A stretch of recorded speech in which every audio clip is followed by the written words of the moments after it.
একটা বড় জঙ্গলে ছিল বানর মামার কলার দোকান।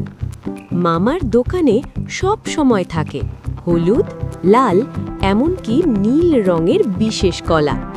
একদিন সকালে মামা দোকান খুলতেই হাজির, হাতি হাবলু, মোষ্ট বাঘা, ছোট্ট খরগোশ টুনি, কাক কালু। মজা শুরু।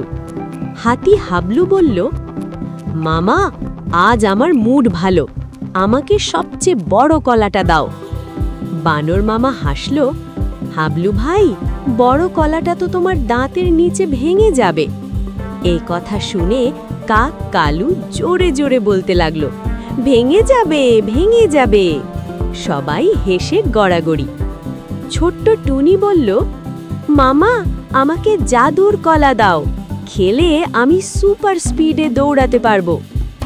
বানর মামা তাকে নীল রঙের কলা দিল।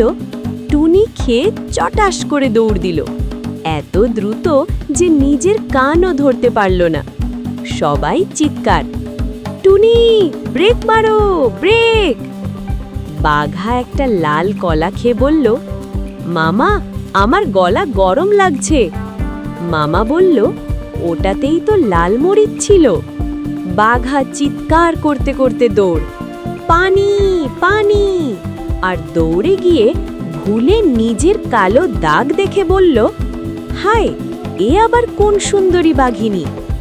সবাই বলল, আয় আয়, ওটা আয় না, তুই নিজেকেই প্রেমে পড়ে গেছিস। সন্ধ্যায় সবাই আবার দোকানে এলো।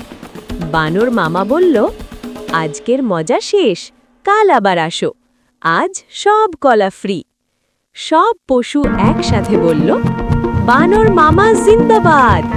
আর পুরো জঙ্গল ভরে গেল হাসির শব্দে।